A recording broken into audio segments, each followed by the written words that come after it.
നമുക്ക് ഈ രാത്രിയിൽ ഒരുമിച്ച് ദൈവജന പഠനത്തിനായി കടന്നുവരുന്ന ദൈവം നമ്മെ സഹായിച്ചു. ദൈവജന പഠനത്തിനായി വന്നിരിക്കുന്ന കർത്താവിന്റെ വിലപ്പെട്ട ദാസന്മാർ, മാതാപിതാക്കൾ, സഹോദരന്മാർ എല്ലാവരെയും യേശുക്രിസ്തുവിന്റെ നാമത്തിൽ ഹൃദയാംഗമായി സ്വാഗതം ചെയ്തുകൊള്ളുന്നു. തുടർന്ന് യൂട്യൂബിലൂടെ ദൈവജനം പഠിക്കാൻ ആഗ്രഹിച്ചു വരുന്ന എല്ലാ പ്രിയപ്പെട്ടവരുടെയും യേശുക്രിസ്തുവിന്റെ നാമത്തിൽ ഹൃദയാംഗമായി സ്വാഗതം ചെയ്തുകൊള്ളുന്നു. നമ്മുടെ എഹെസ്കേലിന്റെ പുസ്തകം 32-ാം അധ്യായമാണ് പഠിച്ചുകൊണ്ടിരിക്കുന്നത്. ഇന്ന് രാത്രി അതിന്റെ ബാക്കി ഭാഗങ്ങളിലേക്ക് നമ്മുടെ ശ്രദ്ധയെ നമുക്ക് തിരിക്കാം. ഈ 32-ാം അധ്യായമാണ് ലാസ്റ്റിലുള്ള ഈജിപ്തിനെ എതിരെയുള്ള ന്യായവിധിയെ കുറിച്ച് പറയുന്ന ലാസ്റ്റ് അധ്യായമാണിത്. ഈ അധ്യായത്തിന്റെ അവസാന ഭാഗത്തേക്ക് പോകുന്നതോടും അത് പൂർണ്ണമായും അതപ്പതിച്ച് അത് പതനത്തിലേക്ക് നീങ്ങി എന്ന് വ്യക്തമായി കാണുന്ന നിലയിലേക്കാണ് അധ്യായം കൊണ്ട് അവസാനിപ്പിക്കുന്നത്. ഈജിപ്തിന് വരാൻ പോകുന്ന ന്യായവിധിയെ കുറിച്ച് പറഞ്ഞ് ആരംഭിച്ചത് ഈ അധ്യായത്തിൽ തന്നെ പണ്ട് ഈജിപ്തിൽ നടന്ന 2 ബാധകൾ വീണ്ടും ആവർത്തിക്കപ്പെടുന്നു. ഒന്ന്, വെള്ളം രക്തമാകുന്നു. 2, കൂരിട്ട് കൊണ്ട് ആ ദേശം നിറയുന്നു. വലിയ സാമ്രാജ്യ ശക്തിയായി നെളിഞ്ഞു നിന്നവരുടെ നടുവിൽ മറ്റു ജാതികളെ ഉഗ്രന്മാരായിരിക്കുന്നവരെ ആ ദേശത്തേക്ക് കൊണ്ടുവരുന്നു. അങ്ങനെ അവരെ ഈജിപ്തിനെ പിടിച്ചടക്കുന്നു. വേദപുസ്തകത്തിന്റെ ഭാഷയിൽ പറഞ്ഞാൽ വെള്ളം കലങ്ങി മറിയുന്നത് പോലെ ഈജിപ്ത് പൂർണ്ണമായി കലങ്ങി മറിഞ്ഞു, നന്നായി കലങ്ങി മറിഞ്ഞു. അതാണ് ആ ഭാഗത്ത് വ്യക്തമായി പറയുന്നത്. നന്നായി കലങ്ങി മറിഞ്ഞ് വ്യക്തമല്ലാത്തൊരു അനുഭവത്തിലൂടെ മുൻപോട്ട് പോകുമ്പോൾ ഏകദേശം 40 വർഷത്തോളം ഈജിപ്തിന് ഒരു ശിക്ഷയുണ്ടെന്നും ഈ 40 വർഷം കലങ്ങി മറിഞ്ഞു കിടക്കും ജനം ആ ദേശം നിർജ്ജന പ്രദേശമായി മാറുമെന്ന് നമ്മൾ ഇതിനു മുൻപ് എഹെസ്കേൽ പുസ്തകം 29-ാം അധ്യായത്തിന്റെ 12-ാമത്തെ വാക്യത്തിൽ നമ്മൾ പഠിച്ചു കഴിഞ്ഞു. അപ്പൊ അങ്ങനെ പൂർണ്ണമായി കലങ്ങി മറിഞ്ഞ് ഇവിടെ വരുമ്പോൾ കാണാൻ കഴിയുന്നത് കലങ്ങി മറിഞ്ഞ അവസാനം ഒരു തെളിയുന്ന അവസ്ഥയിലേക്ക് വരുന്നു. പിന്നീട് വെള്ളം എണ്ണ ഒഴുകുന്ന പോലെ ഒഴുകപ്പെടുന്നു. ഇത് ഈജിപ്തിന്റെ റെസ്റ്റോറേഷൻ ആണ്, പുനരധിവാസം, പുനരുത്ഥാനം എന്നൊക്കെ പറയാം. ഈജിപ്തിന് മേൽ ദൈവിക ന്യായവിധി വന്നു കഴിഞ്ഞ ശേഷം 40 വർഷത്തിന് ശേഷം ദൈവം വീണ്ടും അവരെ പണിത് എണ്ണ ഒഴുകുന്ന ഒരു മന്ദഗതിയിൽ ഇത് ആരംഭിച്ച് അതങ്ങനെ ഒഴുകിക്കൊണ്ടേയിരിക്കും. നമ്മൾ ഇന്ന് ഈജിപ്തിനെ ശ്രദ്ധിച്ചു നോക്കിയാൽ ഒരു വളരെ സ്ലോയിലാണ് ഓടിക്കൊണ്ടിരിക്കുന്നത്. ആ എണ്ണ ഒഴുകുന്ന പോലെ അനക്കമൊന്നും ഇല്ലാതെ ഒരു കാലത്ത് ശക്തമായി പോരാടി നിന്ന സാമ്രാജ്യ ശക്തിയായ ഈജിപ്ത് അനക്കമൊന്നുമില്ലാതെ പതുക്കെ മന്ദഗതിയിൽ അതിങ്ങനെ ഓടിക്കൊണ്ടിരിക്കുകയാണ്. നോക്കണം, ദൈവത്തിന്റെ വചനത്തിൽ പറയുന്നത് എത്ര അർത്ഥവത്താണെന്നറിയാം. അതിനകത്ത് എണ്ണ പോലെ ഒഴുകുമാറാക്കുമെന്ന് പറയുമ്പോൾ എത്ര ഭംഗിയായിട്ടാണ് ആ ഭാഗം വിവരിച്ചിരിക്കുന്നത്. വളരെ സ്ലോയിലാണ് പോയിക്കൊണ്ടിരിക്കുന്നത്. വെള്ളം ഒഴുകുന്ന പോലെ സ്പീഡിലല്ല, വളരെ മന്ദഗതിയിൽ അത് പോയിക്കൊണ്ടിരിക്കുന്നു. ഇന്നും ഈജിപ്തിന്റെ സ്ഥിതി അങ്ങനെ തന്നെയാണ്. എന്നാൽ പിന്നെ നമുക്ക് കാണിക്കുന്ന വിലപിക്കുന്ന ഒരു ഗ്രൂപ്പിനെ കാണുന്നുണ്ട്. ഈജിപ്തിന്റെ പതനത്തിന്റെ മുൻപിൽ മറ്റുള്ള രാഷ്ട്രങ്ങൾ കേട്ടിട്ട് വിലപിക്കുന്നു, വിലാപഗീതം പാടും. അത് സാധാരണ ഒരു രാജ്യത്തിനുണ്ടാകുന്ന പതനം കേൾക്കുമ്പോൾ മറ്റു രാജ്യങ്ങൾക്കുണ്ടാകുന്ന ഒരു ഫീലിങ്സ് ആണ്. അവർ സാധാരണ വിലാപഗീതം അതിനുവേണ്ടി പാടും. നമ്മൾ വായിക്കുന്നുണ്ട്, ജാതികളുടെ പുത്രിമാർ എന്ന് പറയും, പിന്നെ സ്ത്രീകൾ എന്ന് പറയും. അപ്പോൾ വിവിധ രാജ്യങ്ങളിൽ നിന്നുള്ളതായ സ്ത്രീകൾ ആ കാലഘട്ടത്തിൽ വിലാപഗീതം പാടുന്നത് സ്ത്രീകളായി. സ്ത്രീകൾക്ക് അവിടെ ഗ്രൂപ്പുകൾ ഉണ്ടായിരുന്നു, പാടുന്ന ഗ്രൂപ്പുകൾ. അങ്ങനെ വിവിധ രാജ്യങ്ങളിലെ സ്ത്രീകൾ ഈജിപ്തിന് വേണ്ടി വിലാപം നടത്തും എന്നാണ് നമ്മൾ പറഞ്ഞു നിർത്തിയത്. ആ കൊണ്ട് ഒരു കാര്യം കൂടി അവൾ പറഞ്ഞു നിർത്തിയായിരുന്നു, ദൈവിക ന്യായവിധിയുടെ മുൻപിൽ ആർക്കും പിടിച്ചു നിൽക്കാൻ കഴിയത്തില്ല. കർത്താവിന്റെ ദിവസം അഥവാ ന്യായവിധി ദിവസം ഒരു കുഞ്ഞിന് പോലും പിടിച്ചു നിൽക്കാൻ കഴിയത്തില്ല എന്ന് ഈ അധ്യായത്തിലെ ചില ഭാഗത്തു നിന്നും നമ്മൾ പഠിക്കുകയുണ്ടായി. ഇന്ന് ആർക്കും എന്തും പറയാം, എന്തും പ്രവർത്തിക്കാം. ദൈവമക്കളെ ഉപദ്രവിക്കാം, ദൈവസഭയെ ഉപദ്രവിക്കാം, മറ്റുള്ള ആളുകളെ ഉപദ്രവിക്കാം, ആരും ചോദിക്കാനില്ല. നിയമങ്ങളും ന്യായവും ഒക്കെ നടക്കുന്നെങ്കിലും ന്യായമില്ലാത്ത, നീതിയില്ലാത്ത ഒരു ലോകത്തിലോടുമ്പോൾ ദൈവത്തിന് മുമ്പാകെ ഇതെല്ലാം കണക്ക് ബോധിപ്പിക്കേണ്ടി വരുമെന്നോ ഈ ഭാഗം നമ്മെ വ്യക്തമായി പഠിപ്പിക്കുന്നു.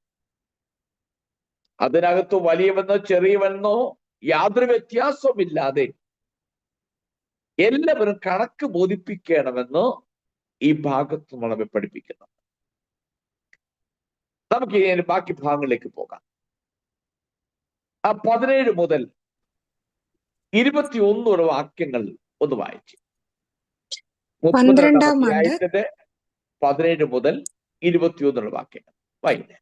12-ാം ആണ്ട് ആ മാസം 15-ാം തീയതി യഹോവയുടെ അരുളപ്പാട് എനിക്കുണ്ടായതെന്തെന്നാൽ, മനുഷ്യപുത്ര, നീ മിസ്രയീമിലെ പുരുഷാരത്തെ കുറിച്ച് വിലപിച്ച് അതിനെയും ശ്രുതിപ്പെട്ട ജാതികളുടെ പുത്രിമാരെയും കുഴിയിൽ ഇറങ്ങുന്നവരോടുകൂടെ ഭൂമിയുടെ അധോഭാഗത്ത് തള്ളിയിടുക. സൗന്ദര്യത്തിൽ നീ ആരേക്കാൾ വിശേഷപ്പെട്ടിരിക്കുന്നു. നീ ഇറങ്ങിച്ചെന്ന് അഗ്രചർമ്മികളുടെ കൂട്ടത്തിൽ കിടക്കുക. വാളാൽ നിഹതന്മാരായവരുടെ നടുവിൽ അവർ വീഴും.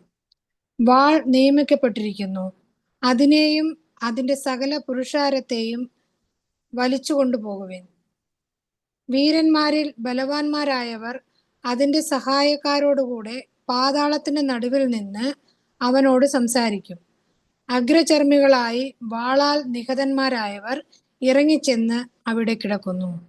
ഓക്കെ, ഈ 17-ാമത്തെ വാക്യം ആരംഭിക്കുന്നത് ഒരു തീയതി പറഞ്ഞുകൊണ്ട് ആരംഭിക്കുന്നത്.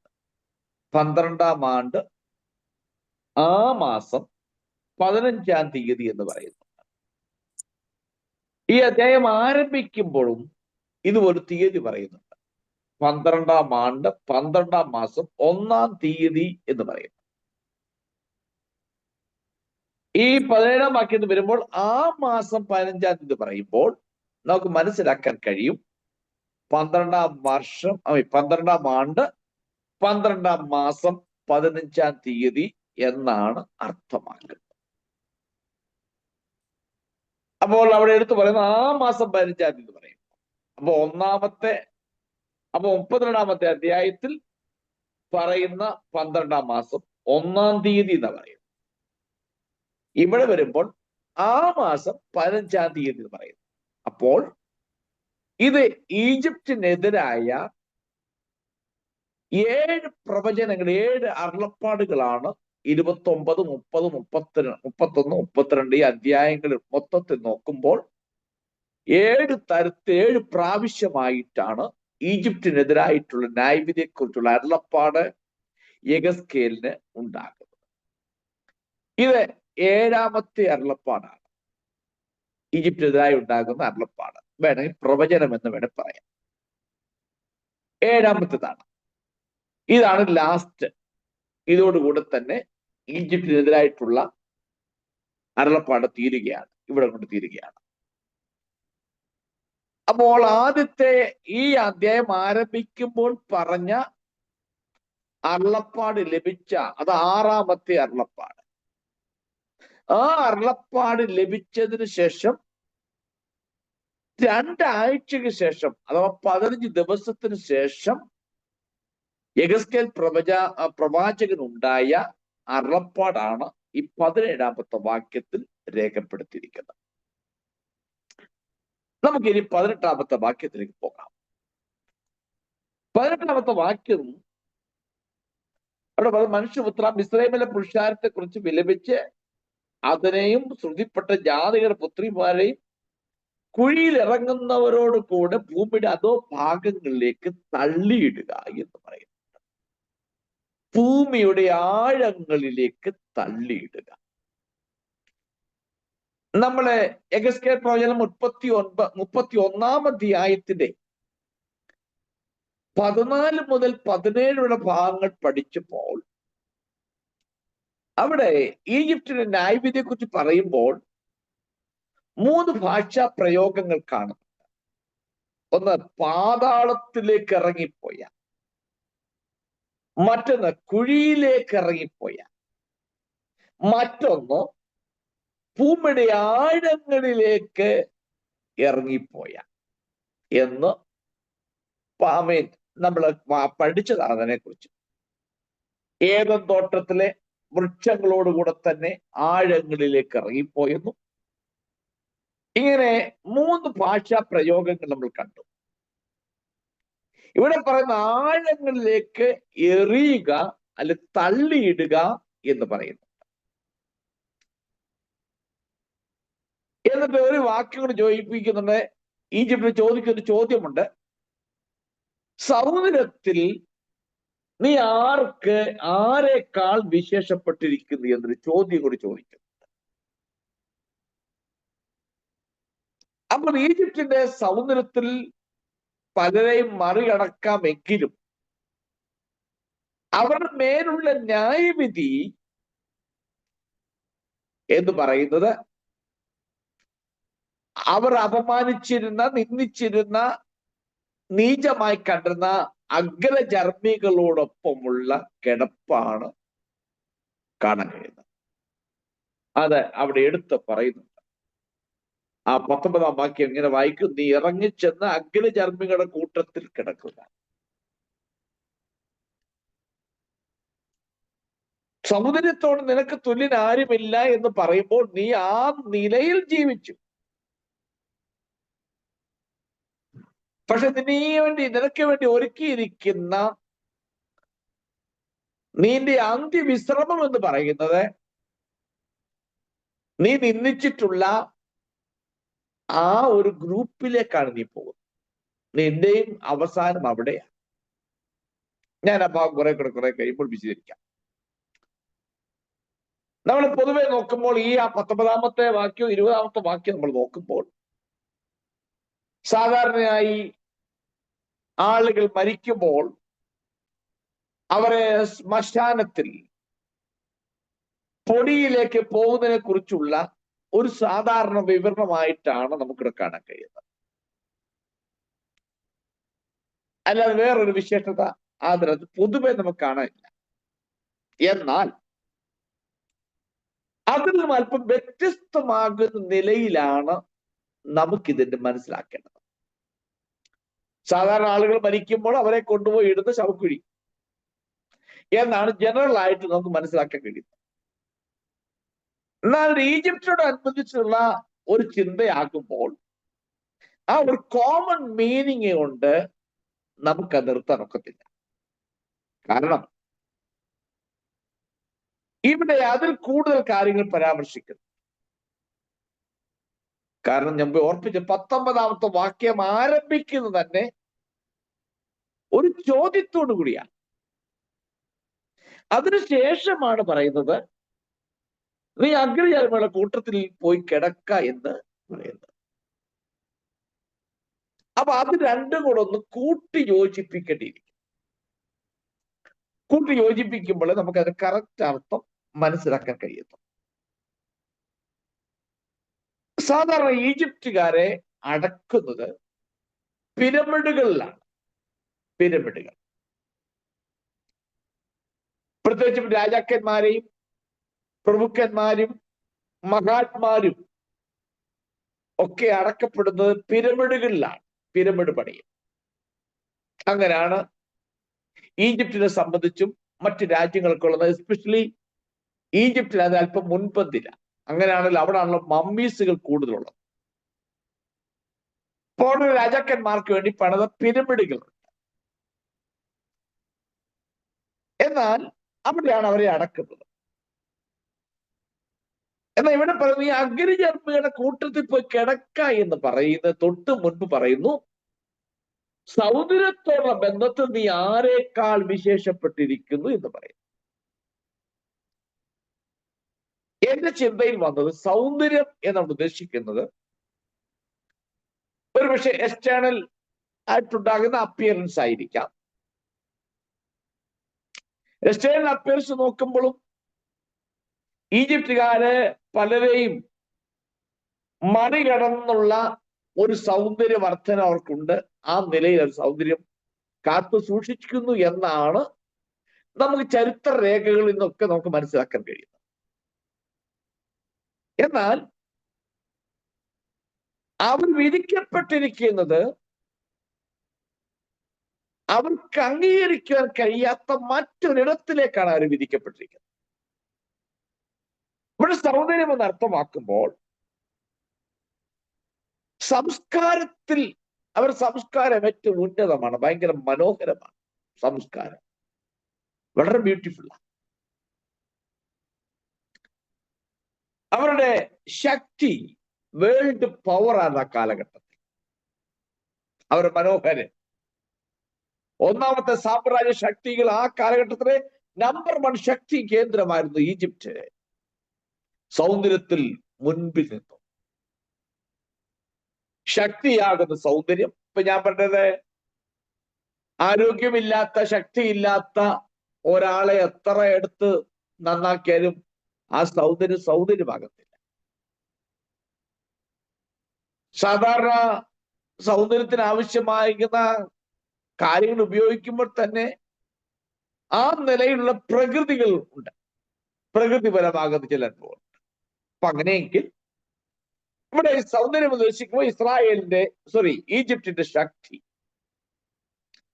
ഈജിപ്തിന്റെ സംസ്കാരം, ഈജിപ്തിന്റെ ധനം, ഈജിപ്തിന്റെ കാർഷിക നിലവാരങ്ങൾ, ഈജിപ്തിന്റെ വ്യാപാര രംഗത്തുണ്ടായി നടക്കൊണ്ടിരിക്കുന്ന വ്യാപാരങ്ങൾ, വാണിജ്യ വ്യാപാരങ്ങൾ, ഈ നിലയിലൊക്കെ നമ്മൾ നോക്കുമ്പോൾ ഈജിപ്ത് ഉയർന്നു നിൽക്കുകയാണ്, സൗന്ദര്യം കൂടി നിൽക്കുകയാണ്. അവരുടെ മിലിറ്ററി പവർ, അവരുടെ ധനം, അവരുടെ സംസ്കാരം, അവരുടേതായിരിക്കുന്ന കാർഷിക സമ്പന്നത, ഇത് പണിതപ്പെട്ടിരിക്കുന്നത് നൈൽ നദിയുടെ തീരത്താണ്.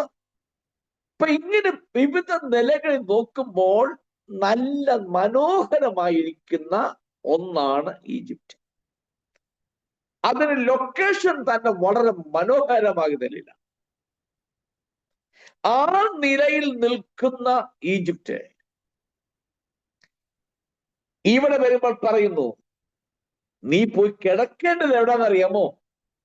അഗ്രചർമ്മികളുടെ കൂട്ടത്തിൽ പോയി കിടക്കണം. നീ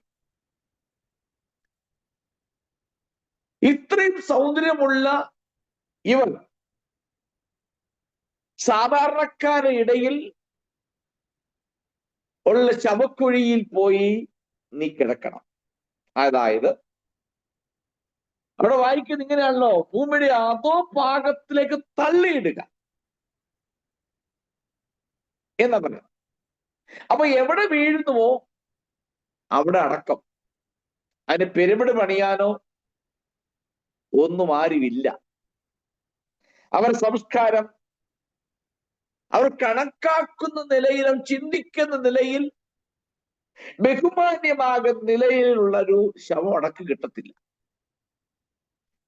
നിന്ദ്യമാകുന്ന, വില കുറച്ച് കാണിക്കുന്ന ആളുകളെ കൂട്ടത്തിലാണ് ഇവർ അന്ത്യം ഒരുക്കിയിരിക്കുന്നത്. നമുക്കറിയാം, ഈ കാലഘട്ടം ആരെങ്കിലും ഉയർന്ന ആളുകൾ മരിക്കുമ്പോൾ ആ സകല ബഹുമതികളോടുകൂടിയാണ് നടക്കുന്നത്. അങ്ങനെയെങ്കിൽ ഒഫ്ര, ഫർവോൻ, അവന്റെ പ്രഭുക്കന്മാർ ഈ ന്യായവിധിയിൽ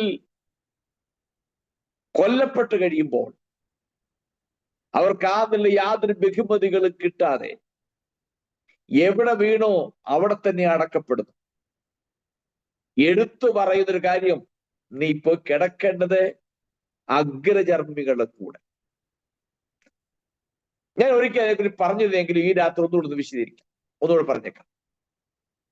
ഇവിടെ അഗ്രചർമ്മികൾ എന്ന് എടുത്തെടുത്ത് ഈ 32-ാം അധ്യായത്തിൽ എടുത്തെടുത്ത് പറയുന്നു. 21-ാമത്തെ വാക്യത്തിൽ പറയുന്നുണ്ട്. താഴോട്ട് വരുമ്പോൾ 24-ാം വാക്യത്തിൽ പറയുന്നു,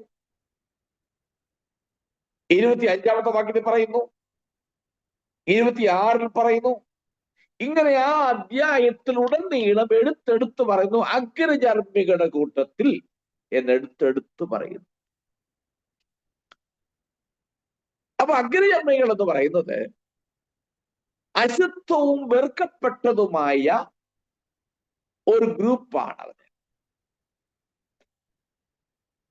അങ്ങനെയുള്ളവരുടെ ശവങ്ങളുടെ എന്ന് പറഞ്ഞാൽ ഈജിപ്തുകാർ പരിച്ഛേദന ഏറ്റിരുന്നു എന്നാണ് ചരിത്രം പറയുന്നത്. യൂറ്റർപ്പയിലെ ഹെറോഡോട്ടസ് എന്ന് പറയുന്ന ചരിത്രകാരൻ പറയുന്നത് ഈജിപ്തുകാർ പരിച്ഛേദന ഏറ്റിരുന്നു എന്നാണ് ചരിത്രങ്ങളിൽ കാണുന്നത്. അങ്ങനെയെങ്കിൽ ഈ പരിച്ഛേദന ഏൽക്കുന്ന അവർ മറ്റുള്ളവരെക്കാൾ ഉയർന്നവരാണ് എന്നൊരു ചിന്താഗതി അവർക്കുണ്ട്. പരിച്ഛേദന ഏറ്റവർ പരിച്ഛേദന ഏൽക്കാത്തവരെ അശുദ്ധരായും വെറുക്കപ്പെട്ടവരുമായി അവർ കണ്ടിരുന്നു. അപ്പോൾ പരിച്ഛേദന എന്നത് അവർ ഉന്നതരാണെന്ന് കാണിക്കാൻ വേണ്ടി ചെയ്യുന്ന ഒരു അടയാളമായി തീർന്നു. ഇത് എങ്ങനെ അവർ സമൂഹത്തിൽ വന്നു എന്നുള്ളത് എനിക്കറിയത്തില്ല. എന്നാൽ ഇസ്രായേലിന്റെ ബന്ധത്തിൽ പരിച്ഛേദന ദൈവം കൊടുത്തത് ഇസ്രായേലുമായി ചെയ്ത ഉടമ്പടിയുടെ അടയാളമായിരുന്നു ഈ സർക്കംസിഷൻ അഥവാ പരിച്ഛേദന എന്ന് പറയുന്നത്. ഇവർ ഏതൊരടിസ്ഥാനത്തിൽ അവർ ആ ഒരു പ്രാബല്യത്തിൽ കൊണ്ടുവന്നുള്ളത് നമുക്കറിയത്തില്ല. ഏതായാലും ഈജിപ്തുകാർ ചെയ്തിരുന്നു. ചെയ്യാത്ത ആളുകളെ തരം താണവരായി, അശുദ്ധരായി, വെറുക്കപ്പെട്ടവരായി കണ്ടു. ഇത്ര സൗന്ദര്യത്തിൽ ജീവിച്ച ഒഫ്രയും ജനവും ഒക്കെ മരിച്ചു കഴിഞ്ഞപ്പോൾ അവർക്ക് വേണ്ടി ഒരുക്കിയിരിക്കുന്ന ശവകുഴി അഥവാ അവരുടെ അവസാനം പോയി ചെന്ന് ചേരുന്നത് അവർ വെറുക്കപ്പെട്ടതും അവർ നിന്ദിച്ചതും അശുദ്ധമായി കണ്ട ജനത്തിന്റെ ഇടയിലേക്ക് തന്നെ പോയി വീഴേണ്ടി വന്നു. ഇത് അഗ്രചർമ്മികളോടൊപ്പമുള്ള ഒരു ശവസംസ്കാരം. ഇത് ഈജിപ്തിനെ സംബന്ധിച്ച് ഒരു അവഹേളനത്തിന്റെയും അപമാനത്തിന്റെയും സൂചനയാണ്. ഇത് ഒഫ്രയ്ക്കും മറ്റ് ഫറവോനും മറ്റ് പ്രഭുക്കന്മാർക്കും ഇത് സംഭവിക്കുമെന്ന് ഈ ഭാഗത്ത് എടുത്തെടുത്ത് പറയുന്നു. ഞാൻ മുമ്പേ പറഞ്ഞ പോലെ അവർ സൗന്ദര്യത്തിൽ ഉയർന്നവരാണെങ്കിലും ദൈവം മേൽ കൽപ്പിച്ചിരിക്കുന്ന ന്യായവിധിയെ അവർക്ക് മറികടക്കുവാൻ കഴിയാത്ത നിലയിൽ അവർക്കുണ്ടായ വിധി വേദനാജനകവും അപമാനവുമാണ്. ഒരു രണ്ട് കാര്യങ്ങൾ പറഞ്ഞത് ഞാൻ ആ ഭാഗം വിടാം. ഒന്ന്, ഈ ആഴത്തിലേക്ക് പോകുക, പാതാളത്തിലേക്ക് പോകുക, കുഴിയിലേക്കൊക്കെ പോകുന്ന പറയാൻ അടുത്തൊരു സബ്ജക്റ്റാണ്. ഞാൻ അതിന്റെ ഒരു ഡീറ്റെയിൽ സ്റ്റഡിയിലേക്ക് പോകാൻ ആഗ്രഹിക്കുന്നു. ജസ്റ്റ് ഞാൻ പറഞ്ഞു വിട്ടേക്കാം. പഴയ കാലഘട്ടത്തിലുള്ള ഒരു കോൺസെപ്റ്റാണ് മരിച്ചവരുടെ ആത്മാക്കൾ പാതാളത്തിലേക്ക് പോകുക എന്നുള്ളത്. അതിനെക്കുറിച്ച് പണ്ഡിതന്മാരും ഒക്കെ നമ്മെ പഠിപ്പിക്കുന്നത് 2 തരത്തിലുള്ള പാതാളമുണ്ട് എന്ന് പഠിപ്പിക്കുന്നു. അപ്പർ ഹെല്ല്, ലോവർ ഹെല്ല് എന്നിങ്ങനെ 2 ഹെല്ലിനെ കുറിച്ച് പറയുന്നു. അതിനെക്കുറിച്ച് പഠിപ്പിക്കുന്ന ഇങ്ങനെയാണ്: ആ ദൈവത്തിന് വേണ്ടി ജീവിച്ച ഭക്തന്മാർ അപ്പർ ഹെല്ലിലും, ദൈവത്തെ അറിയാതെ ജീവിച്ചവൻ ലോവർ ഹെല്ലിലും പോകും എന്നാണ് വചനത്തിലൂടെ പഴയ കോൺസെപ്റ്റിലൂടെ മനസ്സിലാക്കാൻ കഴിയുന്നത്. ഞാൻ വേണമെങ്കിൽ ഒന്നുണ്ട് ഉദാഹരണം ഒന്ന് പറഞ്ഞേക്കാം. അതെന്റെ ടോപ്പിക് അല്ല, എങ്കിലും ഇത്തരം പറഞ്ഞു മനസ്സിലാക്കി പറയാം. ഉൽപ്പത്തി പുസ്തകം 42:38 ഒന്ന് വായിച്ചു. Genesis chapter 42:38. എന്നാൽ അവൻ, എന്റെ മകൻ നിങ്ങളോട് കൂടെ പോരുകയില്ല, അവന്റെ ജ്യേഷ്ഠൻ മരിച്ചുപോയി, അവൻ ഒരുത്തനെ ശേഷിപ്പുള്ളൂ. നിങ്ങൾ പോകുന്ന വഴിയിൽ അവന് വല്ല ആപത്തും വന്നാൽ നിങ്ങൾ എന്റെ നരയെ ദുഃഖത്തോടെ പാതാളത്തിലേക്ക് ഇറങ്ങുമാറാക്കും എന്ന് പറഞ്ഞു. നോക്കണം, ഇവിടെ യാക്കോബ് തന്റെ മക്കളോട് പറയാണ്, യോസഫ് നഷ്ടപ്പെട്ടു പോയി, ബെന്യാമിനെ അവിടെ പിടിച്ചു നിർത്തിയിട്ടുണ്ട്. അപ്പോൾ യാക്കോബ് പറയുന്നത്, എന്റെ നരയെ ദുഃഖത്തോട് പാതാളത്തിലേക്ക് ഇറങ്ങുമാറാക്കും എന്ന് പറഞ്ഞാൽ ചൊവ്വേ നേരെ എനിക്ക് വേണ്ടി ഒരുക്കപ്പെട്ട സ്ഥലത്ത് പോകാൻ സമ്മതിക്കത്തില്ല എന്നാണ്. ദുഃഖത്തോട് പോകേണ്ടി വരും. ഇപ്പൊ പാതാളം എന്നും ഒന്നൊക്കെ പറയുന്നത് പഴയ കാലഘട്ടത്തിലുള്ള മരിച്ചവർക്ക് വേണ്ടി വിശ്രമിക്കുന്ന വിശ്രാമ സ്ഥലത്തിന്റെ പഴയ കോൺസെപ്റ്റ് ആണ് പാതാളം എന്ന വാക്കുകൊണ്ട് അർത്ഥമാക്കുന്നത്. ഇത് ഭൂമിക്കടിയിലാണെന്നും വേദപുസ്തകം പഠിപ്പിക്കുന്നുണ്ട്. ഞാൻ ആ വിശദീകരണത്തിലേക്ക് പോകുന്നില്ല. ഇനി ഒരു ഉദാഹരണം പറയാം, അപ്പർ ഹെല്ലും ലോവർ ഹെല്ലിനെ കുറിച്ചുള്ളത്. കർത്താവായ യേശുക്രിസ്തു ധനവാനെ കുറിച്ചും ലാസറിനെ കുറിച്ചും പറയുന്ന ഒരു ഉപമ പറയുന്നു. മരിച്ചു, 2 പേരും മരിച്ചു. ധനവാൻ യാതന സ്ഥലത്ത് പോയി, ലാസർ അബ്രഹാമിന്റെ മടിയിൽ പോയി. എന്നിട്ട് അവിടെ കിടന്നുകൊണ്ട് അവൻ നോക്കുമ്പോൾ ലാസറെ കാണും. അപ്പോൾ അത് അപ്പർ ഹെല്ലാണെന്നാണ് പറയപ്പെടുന്നത്. ലോവർ ഹെല്ലിൽ ധനവാൻ കിടക്കുന്നു, അപ്പർ ഹെല്ലിൽ അബ്രഹാമിന്റെ മടിയിൽ ലാസർ ഇരിക്കുന്നു. അപ്പോൾ അതാണ് അടുത്ത ഒരു തെളിയിക്കുന്ന ഉദാഹരണം. ഇനി കർത്താവായ യേശുക്രിസ്തുവിന്റെ ക്രൂശീകരണത്തിന് ശേഷം എഫേസ്യ ലേഖനത്തിൽ വായിക്കുന്ന, അവൻ പാതാളത്തിലേക്ക് പോയെന്നും അവിടെ ചെന്ന് നോഹയുടെ കാലഘട്ടത്തിൽ മരിച്ചുപോയ ആത്മാക്കളുടെ സുവിശേഷം പറഞ്ഞു എന്നും അവിടെ നിന്നും ചില ആത്മാക്കളെ കൊണ്ട് സ്വർഗത്തിലേക്ക് പോയി എന്നുമാണ് എഫേസ്യ ലേഖനം പഠിക്കുമ്പോൾ നമുക്ക് മനസ്സിലാക്കാൻ കഴിയുന്നത്. അത് വലിയൊരു സബ്ജക്റ്റ് ആണ്. ഞാൻ ജസ്റ്റ് നിങ്ങളുടെ അറിവിന് വേണ്ടി ഒന്ന് പറഞ്ഞു വിട്ടതാണ്. അപ്പോൾ അങ്ങനെയെങ്കിൽ ഇവിടെ ആഴങ്ങളിലേക്ക് പോകുക എന്ന് പറഞ്ഞാൽ ലോവർ ഹെല്ലിലേക്ക്, ദൈവത്തെ അറിയാത്തവന്റെ ആത്മാവ് പോയി വിശ്രമിക്കുന്ന സ്ഥലം, അവിടേക്ക് പോയി എന്നർത്ഥം. ഈ ഭൗതികമായി പറഞ്ഞാൽ വാളാൽ കൊല്ലപ്പെട്ട് കഴിയുമ്പോൾ ശവമാരും പെരുമടയിൽ അടുക്കാറില്ല, എല്ലാം ആഴങ്ങൾക്ക് ഒരുമിച്ച് കൊണ്ട് കൂട്ടിയിട്ട് മൂടേണ്ട ഒരു അനുഭവത്തിലേക്ക് വന്നു എന്ന് വേണമെങ്കിലും നമുക്ക് ചിന്തിക്കാം. ഇനി മറ്റൊരു കാര്യം, എങ്ങനെല്ലാം ജീവിച്ചാലും ദൈവത്തെ അറിയാത്തവന്മാരെല്ലാം ചെന്ന് ചേരുന്നത് ഒരു സ്ഥലത്താണ്. അതിനകത്ത് രാജാവെന്നില്ല, പ്രഭുവെന്നില്ല, അയോഗ്യരെന്നില്ല, ഭിക്ഷക്കാരെന്നില്ല, സമൂഹത്തിൽ താണവരെന്നില്ല, ഉയർന്നവരില്ലെന്നില്ല. ദൈവത്തെ അറിയാത്തവരെല്ലാം ചെന്നു ചേരുന്നത് ഒരു സ്ഥലത്താണ്. യാതൊരു മാറ്റവുമില്ല. ഇവിടെ എസ്കോർട്ട് ഉള്ളവനും ഇവിടെ പ്രതാപശാലിയായി ജീവിക്കുന്നവരും ലോകത്തെ കിഴുകിട വിറപ്പിക്കുന്ന ഹിറ്റ്ലർ ആയാലും കൊള്ളാം, അല്ല നീറോ ആയാലും കൊള്ളാം, റോമൻ സാമ്രാജ്യ ശക്തിയിലെ രാജാക്കന്മാരായിരുന്നാലും കൊള്ളാം, ഏത് രാഷ്ട്ര തലവനായിരുന്നാലും കൊള്ളാം, ദൈവത്തെ അറിയാത്തവനാണെങ്കിൽ അവരെല്ലാം ചെന്നു പോകുന്നത് ഒരു സ്ഥലത്തേക്കാണ്. അതാ ഈ ഭാഗത്ത് വ്യക്തമായി മനസ്സിലാക്കാൻ കഴിയുന്നത്. മരിച്ചതിന് ശേഷം അവരെല്ലാം ചെന്നുപെടുന്നത് ഒരു സ്ഥലത്തേക്കാണ്. ഇനി നമുക്ക് 21-ാമത്തെ വാക്യത്തിലേക്ക് വരുമ്പോൾ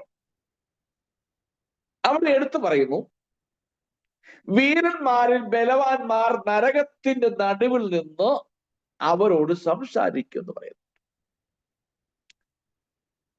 നരകത്തിൽ ഫറവോനും ഫറവോന്റെ ഈജിപ്തിലെ ജനങ്ങളും അവിടെ എത്തുന്നു. ആ കൂട്ടത്തിൽ കാണാം ആ ലോകത്തിലെ അനേക ശക്തന്മാരും വീരന്മാരും അവിടെ കിടക്കുന്നു. മുൻപ് പോയവരും അവർ കാലഘട്ടത്തിൽ വീരന്മാരായി ജീവിച്ചിരുന്നതെല്ലാം അവിടെയുണ്ട്. അവരെല്ലാം ഈ കൊല്ലപ്പെട്ട വാളാൽ കൊല്ലപ്പെട്ട അഗ്നിചർമ്മികളോട് കൂടെ ആണ് താമസിക്കുന്നത്. അങ്ങനെ ഈജിപ്തിന്റെ വേദനയും അവരുടെ അപമാനവും ഇവിടെ എടുത്തു പറയുകയാണ്. ഇവിടെ ഈ അഗ്നിചർമ്മി എടുത്തെടുത്ത് പറയുന്നതുകൊണ്ട് ഒരു കാര്യം നമുക്ക് മനസ്സിലാക്കാം, അത്രമാത്രം അവർ പരിച്ഛേദന ഏൽക്കാത്തവരെ തരം താണ് കണ്ടിരുന്നു എന്ന് വ്യക്തമായി മനസ്സിലാക്കാം. അതുകൊണ്ടാണ് അത് എടുത്തെടുത്ത് പറയാനുള്ള കാര്യം. നരകത്തിൽ ഫറവോനും ഈജിപ്തും അനേക ശക്തന്മാരും വീരന്മാരും ഉണ്ടായിരിക്കും. അവർക്കുണ്ടാകുന്ന അപമാനത്തെ കുറിച്ച് ആ ഭാഗത്ത് രേഖപ്പെടുത്തുന്നു. നമുക്കിനി 22 മുതൽ ഭാഗം ഒന്ന് വായിക്കാം. 22 മുതൽ 30-ാമത്തെ വാക്യം വരെ ഒന്ന് വായിച്ചു. അവിടെ അശൂരും അതിന്റെ സർവ്വസമൂഹവും ഉണ്ട്. അവന്റെ ശവക്കുഴികൾ അവന്റെ ചുറ്റും കിടക്കുന്നു. അവരെല്ലാവരും വാളാൽ നിഹതന്മാരായി വീണവർ തന്നെ. അവരുടെ ശവക്കുഴികൾ പാതാളത്തിന്റെ അങ്ങേയറ്റത്തിരിക്കുന്നു. അതിന്റെ സമൂഹം അതിന്റെ ശവക്കുഴിയുടെ ചുറ്റുമിരിക്കുന്നു. ജീവനുള്ളവരുടെ ദേശത്ത് ഭീതി പരത്തിയ അവരെല്ലാവരും വാളാൽ നിഹതന്മാരായി വീണിരിക്കുന്നു. അവിടെ ഏലാമും അതിന്റെ ശവക്കുഴിയുടെ ചുറ്റും അതിന്റെ സകല പുരുഷാരവും ഉണ്ട്. അവർ എല്ലാവരും വാളാൽ നിഹതന്മാരായി വീണ് അഗ്രചർമ്മികളായി ഭൂമിയുടെ അധോഭാഗത്ത് ഇറങ്ങിപ്പോയിരിക്കുന്നു. ജീവനുള്ളവരുടെ ദേശത്ത് അവർ നീതി പരത്തി, എങ്കിലും കുഴിയിൽ ഇറങ്ങുന്നവരോടുകൂടെ അവർ ലജ്ജ വഹിക്കുന്നു. നിഹതന്മാരുടെ മധ്യേ അവർ അതിനും അതിന്റെ സകല പുരുഷാരത്തിനും ഒരു കിടക്ക വിരിച്ചിരിക്കുന്നു. അതിന്റെ ശവക്കുഴികൾ അതിന്റെ ചുറ്റുമിരിക്കുന്നു. അവരൊക്കെയും അഗ്രചർമ്മികളായി വാളാൽ നിഹതന്മാരാകുന്നു. ജീവനുള്ളവരുടെ ദേശത്ത് അവർ ഭീതി പരത്തിയിരിക്കയാൽ കുഴിയിൽ ഇറങ്ങുന്നവരോട് കൂടെ ലജ്ജ വഹിക്കുന്നു. നിഹതന്മാരുടെ മധ്യേ അത് കിടക്കുന്നു. അതിന്റെ മേശക്കും തൂബലും അതിന്റെ സകല പുരുഷാരവും ഉണ്ട്. അതിന്റെ ശവക്കുഴികൾ അതിന്റെ ചുറ്റുമിരിക്കുന്നു. അവർ ജീവനുള്ളവരുടെ ദേശത്ത് ഭീതി പരത്തിയിരിക്കയാൽ അവരൊക്കെയും അഗ്രചർമ്മികളായി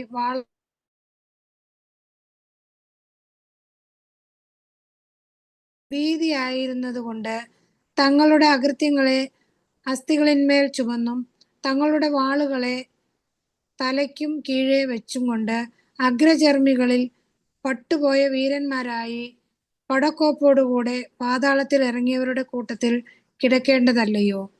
നീയോ അഗ്രചർമ്മികളുടെ കൂട്ടത്തിൽ തകർന്നു പോകുകയും വാളാൽ നിഹതന്മാരായവരോട് കൂടെ കിടക്കുകയും ചെയ്യും. അവിടെ ഏദോമും അതിന്റെ രാജാക്കന്മാരും സകല പ്രഭുക്കന്മാരുമുണ്ട്. അവർ തങ്ങളുടെ വല്ലഭത്വത്തിൽ വാളാൽ നിഹതന്മാരായവരുടെ കൂട്ടത്തിൽ കിടക്കേണ്ടി വന്നു. അവർ അഗ്രചർമ്മികളോടും കുഴിയിൽ ഇറങ്ങുന്നവരോടും കൂടെ കിടക്കുന്നു. അവിടെ വടക്കേ പ്രഭുക്കന്മാരെല്ലാവരും നിഹതന്മാരോട് കൂടെ ഇറങ്ങിപ്പോയ സകല സീദോന്യരുമുണ്ട്. അവർ താങ്ക് യു. ഈ ഭാഗം യെഹെസ്കേൽ പ്രവചനത്തിലുള്ള ഒരു അവസാന ഈ 32 അവസാന ഭാഗത്തേക്ക് നീങ്ങുകയാണ്. യെഹെസ്കേൽ കവിതാ രൂപത്തിൽ നരകത്തിലെ ശക്തന്മാരിടയിൽ ശക്തന്മാരെ കുറിച്ച് ഭാഗം ചിത്രീകരിച്ചിരിക്കുകയാണ്. ദൈവത്തിന്റെ ന്യായവിധിക്ക് കീഴിലുള്ള ഈജിപ്റ്റ് അവർക്കുണ്ടാകുന്ന അപമാനം, അവർ ശാപത്തിൽ ചേരുമ്പോൾ ഓരോരുത്തർ ശ്രദ്ധിക്കുന്ന കാര്യങ്ങളെ കുറിച്ചാണ് അവിടെ പറയുന്നത്. അവിടെ പല രാജാക്കന്മാരെ കുറിച്ചും രാജ്യങ്ങളെ കുറിച്ച് പറയുന്നുണ്ട്. നമുക്കത് പതുക്കെ കൊണ്ട് നീങ്ങി പഠിക്കാം. അതിലെടുത്തു പറയുന്നത് മേശക്കും തൂബാലും എന്നെടുത്തു പറയുന്നുണ്ട്. അവർ അതിലും നിന്ദ്യമായ ഒരു വിധി അനുഭവിച്ചു എന്ന് മനസ്സിലാക്കാൻ കഴിയും. എന്നാൽ ഈ രാജ്യം, ഈ സ്ഥലം ഏതാണ് എന്നതിനെ കുറിച്ച് വ്യക്തമായ ചരിത്രപരമായ ഒരു വിവരണം നമുക്ക് കാണുവാൻ കഴിയുന്നില്ല. എന്തായാലും ശരി, ഈ ലോക സാമ്രാജ്യ ശക്തികൾ അങ്ങോട്ടും ഇങ്ങോട്ടും പോര് നടത്തുന്നുണ്ട്. എന്ന് ചോദിച്ചാൽ അവിടെ നിലനിൽപ്പിന് വേണ്ടി ഞങ്ങളാണ് ലോകത്തിലെ സാമ്രാജ്യ ശക്തി എന്ന് കാണിക്കാൻ വേണ്ടി അവർ ഇങ്ങനെ യുദ്ധം ചെയ്തുകൊണ്ടിരിക്കും. യുദ്ധത്തിൽ ബലഹീനരായിരിക്കുന്ന കൊച്ചു കൊച്ചു രാജ്യങ്ങൾ അവരെ പിടിയിൽ അമർന്ന് അതിവേഗം വിഴുങ്ങുകയും അവർ ആഗീരണം ചെയ്യപ്പെടുകയും ചെയ്യുന്നുണ്ട്. അങ്ങനെയുള്ള ചില രാജ്യങ്ങളാണ് ഈ മേശക്കും തൂബാലും എന്നൊക്കെ പറയുന്നത്. ഇത് നമുക്ക് 26-ാം അധ്യായത്തിൽ വാക്യം ഇങ്ങനെ വായിക്കുന്നു: ആ ശക്തരായ ഓരോ വ്യക്തികളും ഈജിപ്റ്റ് നരകത്തിൽ പോകുന്ന കാണുന്നുണ്ട്. ഇനി നരകത്തിൽ പോകുമ്പോൾ അവിടെ കൂടെ ഉള്ളതെന്ന് പറഞ്ഞാൽ കൊല്ലപ്പെട്ടവരായിരിക്കുന്നവർ എന്ന് പറഞ്ഞാൽ ഒരുപക്ഷെ ഫറവോന്റെ സൈന്യത്താൽ കൊല്ലപ്പെട്ടവരായിരിക്കാം. മുൻകാലങ്ങളിൽ യുദ്ധമുണ്ടായി ഏതൊരു രാജ്യം പിടിച്ചെടുക്കുകയും അവിടെയുള്ള ജനങ്ങളെ കൊല്ലുകയും ചെയ്തപ്പോൾ വാളാൽ കൊല്ലപ്പെട്ടവർ അവിടെ കിടപ്പുണ്ട്. അവരുടെ കൂട്ടത്തിലേക്കാണ് ഈ സാമ്രാജ്യ ശക്തി നേതാവും ഈജിപ്തുകാരുകൾ അങ്ങോട്ട് പോകുന്നത്. എന്ന് പറ കിടക്ക പങ്കിടാൻ പോകുന്നത്, ഇത് ആലങ്കാരിക ഭാഷയിലാണ് പറയുന്നത് കേട്ടോ. കിടക്ക പങ്കിടാൻ പോകുന്നത് വാളാൽ കൊല്ലപ്പെട്ട് കിടക്കുന്ന ആ ജനത്തിനിടയിലാർക്കാണ് ഇവർ പോകുന്നത്. അപ്പൊ ഈജിപ്തിന്റെ വിധിക്കപ്പെടുന്ന മറ്റ് രാജ്യങ്ങളുടെ അപമാനവും നാണക്കേടും പങ്കിടണം. ഇതൊരു വിധിയാണ് അവരുടെ. ശവക്കുഴിയിൽ പോവുക മാത്രമല്ല, ഈ തരത്തിൽപ്പെട്ട ജനത്തിനിടയിലേക്ക് കിടക്ക വിരിച്ചു കൊടുക്കുമ്പോൾ, ആ നിലയ്ക്ക് പോകുമ്പോൾ അവരുടെ മറ്റൊരു വിധിയാണ് അവരുടെ അപമാനം, അവർക്കുണ്ടാകുന്ന നാണക്കേട്. അത് നമുക്ക് മനസ്സിലാക്കാൻ കഴിയുന്നുണ്ട്. 29-ാമത്തെ വാക്യം എടുത്തു പറയുന്നു: അവിടെ ഏദോമും അവരുടെ രാജാക്കന്മാരുമുണ്ട്. നമ്മൾ യെഹെസ്കേൽ പുസ്തകം 25-ാമത്തെ അധ്യായത്തിന്റെ 12-ാമത്തെ വാക്യത്തിൽ നമ്മൾ പഠിച്ചായിരുന്നു, ഏദോമിന്റെ മേൽ ദൈവത്തിന് ന്യായവിധി വരുമെന്ന് നമ്മൾ പഠിച്ചിരുന്നു. ഇപ്പൊ വാളാൽ കൊല്ലപ്പെട്ടവർ. ഇനി മറ്റൊന്ന്, കീഴടക്കപ്പെട്ടവരുടെ കൂട്ടത്തിൽ എന്ന് പറഞ്ഞാൽ വാളാൽ കൊല്ലപ്പെടുക മാത്രമല്ല, മറ്റൊരു രാജ്യങ്ങളിൽ പോയി കീഴടക്കിയവർ അവരുടെ കിടപ്പുണ്ട്. ചുരുക്കി പറഞ്ഞാൽ കൊല്ലപ്പെട്ടവരും അവരെ കൊന്നവരും ജനത്തെ കീഴടക്കിയ സാമ്രാജ്യ ശക്തികളുടെ നേതാക്കന്മാരും ഇവിടെ കിടപ്പുണ്ട്. അവ കുഴിയിൽ ഇറങ്ങുന്നവരോടൊപ്പം യാതൊരു വ്യത്യാസവുമില്ല. യാതൊരു ബഹുമാനവും കൊടുക്കുന്നില്ല. ഇദ്ദേഹം സാമ്രാജ്യശക്തിയുടെ നേതാവാണ് എന്ന ഒരു നില യാതൊരു ബഹുമാനവും അവിടെ ഇല്ല. യാതൊരു വേർതിരിവുമില്ല. ഇദ്ദേഹത്തിന് അല്പം ഉയർന്ന സ്ഥലം കൊടുക്കട്ടെ എന്നൊന്നുമില്ല. അപ്പൊ ചുരുക്കി പറഞ്ഞാൽ ഇതെല്ലാം ചെന്ന് വീഴുന്നത് പൊതുവായ ഒരു കുഴിമാടത്തിലേക്ക് വലിച്ചെറിയപ്പെടുന്ന പേരില്ലാത്ത കൂട്ടത്തിലാണ് ഇവർ പോയി വീഴുന്നത്. ഇവർ അന്ത്യം അവിടെയാണെന്ന് നമുക്ക് മനസ്സിലാക്കാൻ കഴിയും. നോക്കണം, അതിനകത്ത് കൊല്ലപ്പെട്ടവരുണ്ട്, കൊന്നവരുണ്ട്, മറ്റുള്ളവരെ കീഴടക്കിയവരുണ്ട്. ഇവരെല്ലാം ചെന്നു ചേരുന്ന കുഴിമാടം, അവരുടെ അവസാന നിമിഷങ്ങൾ, അവരുടെ അന്ത്യം ഒരുക്കിയിരിക്കുന്നത് യാതൊരു ബഹുമാനവുമില്ലാതെ, വ്യത്യാസമില്ലാതെ ഒരുപോലെ ഒരേ ഇടത്ത് വിശ്രമിക്കത്തക്ക നിലയിൽ കിടക്ക ഒരുക്കിയിരിക്കുകയാണ്. എടുത്തു പറയുന്നത് വടക്കേ ദേശത്തിലെ പ്രഭുക്കന്മാരെന്ന് പറയുന്നത് 30-ാമത്തെ വാക്യം. യഹൂദയുടെ വടക്ക് കിടക്കുന്ന കൽദയരുടെ പല യുദ്ധങ്ങളാൽ തോൽപ്പിക്കപ്പെട്ട ടൈറിയൻ അഥവാ ടിറിയൻ എന്ന് പറയുന്ന ഒരു വംശത്തെയാണ് ഈ വടക്കേ ദേശത്തിലെ പ്രഭുക്കന്മാർ എന്ന് ഉദ്ദേശിക്കുന്നതാണ് പണ്ഡിതന്മാർ അവകാശപ്പെടുന്നത്. കൽദയരുടെ പല യുദ്ധങ്ങളാൽ തോൽപ്പിക്കപ്പെട്ട ഒരു വംശം, അവരെയാണ് വടക്കേ ദേശ പ്രഭുക്കന്മാർ എന്ന് പറയുന്നതെന്നാണ് വേദപണ്ഡിതന്മാർ അവകാശപ്പെടുന്നത്. അപ്പൊ ചുരുക്കി പറഞ്ഞ് ഞാൻ വാക്കുകൾ അവസാനിപ്പിക്കാൻ വേണ്ടി പോവുകയാണ്. നമുക്ക് അടുത്ത ഭാഗത്തേക്ക് പോകാൻ നമ്മുടെ മുമ്പിൽ സമയമില്ല. ചുരുക്കി പറഞ്ഞാൽ ഇവരുടെ എല്ലാവരുടെയും അവസാനം എന്ന് പറയുന്നത് ഒരു സ്ഥലത്ത് ചെന്ന് ഇതെല്ലാം ചേരുകയാണ്.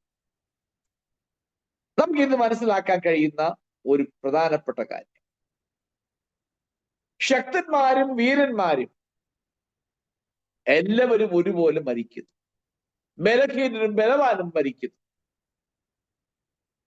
ഇവിടെ എടുത്തു പറയുന്ന അശൂർ, ഏലാം, ഏദോമ്യർ, മേശക്, തൂബാൽ, ആ കൂട്ടത്തിൽ ഫറവോനും എല്ലാ കൂട്ടരും മരിച്ചു.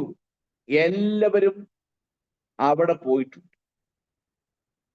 ഇവിടെ നമുക്ക് മനസ്സിലാക്കേണ്ട ഒരു വസ്തുത, അനുതാപമില്ലാത്ത ഒരു പാപികളുടെ ആത്മാവും ശാശ്വതമാകുന്ന മരണത്തിലേക്കുള്ളൊരു സൂചനയാണ് എന്ന് നമുക്ക് ഈ ഭാഗത്തു നിന്നും മനസ്സിലാക്കാൻ കഴിയുന്നുണ്ട്.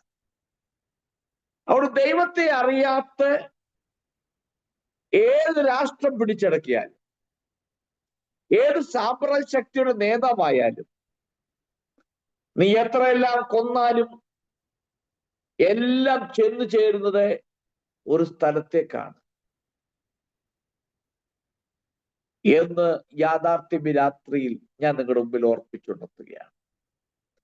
ഫറവോന്റെ അവസാനം ചെന്നുപെട്ടത് അവൻ നിന്ദിച്ചിട്ടുള്ള ജനത്തോടൊപ്പം തന്നെ കിടക്കുന്ന ഒരവസ്ഥയിലേക്ക്,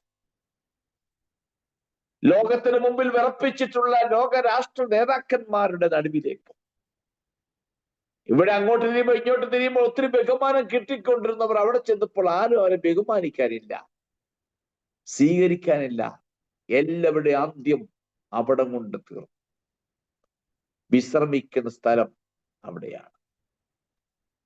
അതുകൊണ്ട് ഈ രാത്രിയിൽ ഒരു കാര്യം ഓർപ്പിച്ചു കൊള്ളണം. മനുഷ്യന്റെ ജീവിതം ഈ ഭൂമിയിലെ 60, 70, 80 വർഷങ്ങളുടെ ജീവിതം കൊണ്ട് മനുഷ്യന്റെ ആയുസ് തീരുന്നില്ല. ഇവിടെ മനുഷ്യൻ മരിക്കും. മരണത്തിനപ്പുറം മനുഷ്യന് ഒരു സ്ഥലമുണ്ട്, ഒരു ജീവിതമുണ്ട്. ദൈവത്തിൽ വിശ്വസിച്ച് ദൈവത്തിന്റെ പ്രമാണങ്ങളെ മുറുകെ പിടിച്ച് ജീവിക്കുന്ന ഒരു ഭക്തനെ സംബന്ധിച്ച് അവൻ മരിച്ചാലും ജീവിക്കും എന്ന് ദൈവത്തിന്റെ വചനം പറയുന്നു. അവരെ ഒരുക്കിയിരിക്കുന്നത് ലാസർ പോയതുപോലെ അബ്രഹാമിന്റെ മടിയിൽ വിശ്രമിക്കുവാൻ. ദൈവത്തെ അറിയാതെ ദൈവത്തെ വെല്ലുവിളിച്ച് ദൈവം ആരാണ് കാണിച്ചതാ എന്ന് പറഞ്ഞ് ചോദ്യം ചെയ്ത് നടക്കുന്ന പ്രിയപ്പെട്ടവരെ, ഇന്ന് നിന്റെ വാക്കിന്റെ മുമ്പിൽ, നിന്റേതായിരിക്കുന്ന കോരക്കോരുടെ പ്രസംഗത്തിന് മുമ്പിൽ, നിന്റെ എഴുത്തിന് മുമ്പിൽ ലോകം നോക്കി നിന്ന് നിന്നെ പുകഴ്ത്തിപ്പാടിയെന്നിരിക്കാം. അല്ല, നീയും ചെന്ന് ചേരാൻ പോകുന്നത് ഈ ഫറവോനെ പോലെയുള്ള ആളുകൾ എത്തിച്ചേർന്ന ആ സ്ഥലത്തേക്ക് തന്നെ ചെന്ന് ചേരും. അവിടെ നിന്നും നിന്നെ രക്ഷിക്കുവാൻ ഈ ലോകത്തിലെ ഒരു ശാസ്ത്രത്തിനോ, ഈ ലോകത്തിലെ ഒരു കർമ്മങ്ങൾ കൊണ്ടോ, ഈ ലോകത്തിലെ ഒരു മതാചാരങ്ങൾ കൊണ്ടോ നിന്നെ അവിടെ നിന്ന് രക്ഷിക്കാൻ കഴിയത്തില്ല. അവിടെ ഈ ഭൂമിയിൽ ജീവിക്കുമ്പോൾ നീ നല്ലവനായി ജീവിച്ചാൽ, ദൈവത്തെ അറിഞ്ഞ് ജീവിച്ചാൽ, നീ ചെന്ന് ചേരുന്നത് അബ്രഹാമിന്റെ മടിയിൽ, സ്വർഗ സിയോനിൽ നിത്യമായി ജീവിക്കാൻ കഴിയുന്ന, ദൈവത്തോടൊപ്പം വാഴാൻ കഴിയുന്ന, ദൈവത്തോടൊപ്പം സന്തോഷിക്കുന്ന, അവിടെ ഭക്തന്മാരെ സ്വീകരിക്കുന്ന ദൂതന്മാരും മറ്റുമുണ്ട്. ഇവിടെ ദൈവത്തിന് വേണ്ടി കഷ്ടപ്പെട്ട് ദൈവത്തിന് വേണ്ടി നേരെ നിന്നുള്ള ഭക്തന്മാർ ചെല്ലുമ്പോൾ സ്വീകരിക്കുവാൻ അവിടെ ദൂതന്മാരുണ്ട്. അതുകൊണ്ട് ഈ രാത്രിയിൽ എന്നെ കേൾക്കുന്ന പ്രിയപ്പെട്ടവരെ, യൂട്യൂബിൽ ശ്രദ്ധിക്കുന്ന പ്രിയപ്പെട്ടവരെ, ഇവിടുത്തെ ജീവിതം കൊണ്ട് നമ്മുടെ ജീവിതം തീരുന്നില്ല. ഇതിനപ്പുറത്ത് നമുക്ക് ജീവിതമുണ്ട്. ഇതിനപ്പുറത്ത് ലോക മനുഷ്യനായാലും കൊള്ളാം, ദൈവ മനുഷ്യനായാലും കൊള്ളാം. മരിച്ചു കഴിഞ്ഞ് രണ്ട് സ്ഥലത്തേക്ക് അവർ പോകുന്നു, അവിടെ വിശ്രമിക്കുന്നു. അതിനുശേഷം നടക്കുന്ന കാര്യങ്ങൾ വ്യത്യസ്തമാണ്. അതുകൊണ്ട് നമുക്ക് ഈ ഭൂമിയിൽ ജീവിക്കുമ്പോൾ ദൈവത്തെ അറിഞ്ഞ് ദൈവത്തിന്റെ പ്രമാണങ്ങളെ മുറുകെ പിടിച്ച് ജീവിച്ചാൽ നിത്യാനന്ദം നമ്മുടെ തലമേലിരിക്കും. ദൈവത്തോടൊപ്പം സന്തോഷിച്ച് ജീവിക്കുവാൻ നമുക്കിടയാക്കും. ഇവർക്കില്ല ഈ ഫറവോന് ലജ്ജയും അപമാനവും ഒക്കെ ജീവിതത്തിൽ അനുഭവിക്കേണ്ടി വന്നു. ഇവിടെ ഉയർന്ന സ്ഥാനമാനം കിട്ടിയവർ അവിടെ ചെന്ന് ലജ്ജിക്കേണ്ട, അപമാനിക്കേണ്ട അനുഭവങ്ങൾ ഉണ്ടായി. അതുകൊണ്ട് നമ്മുടെ ജീവിതത്തിൽ ഇവിടെ നമുക്കൊന്നും കിട്ടിയില്ലെങ്കിലും, ഇവിടെ ഒരു സ്ഥാനവും മാനവും കിട്ടിയില്ലെങ്കിലും, ഇവിടെ ആരും നമ്മെ അറിഞ്ഞില്ലെങ്കിലും, ആരും നമ്മെ ബഹുമാനിച്ചില്ലെങ്കിലും, ഇവിടെ ദൈവത്തിന്റെ ഭക്തനായി ജീവിച്ചാൽ, ദൈവത്തിന്റെ മകനായി ജീവിച്ചാൽ, അങ്ങ് ചെല്ലുമ്പോൾ നാം നേടിയത് എന്തെന്ന് അന്ന് നമ്മൾ അറിയും.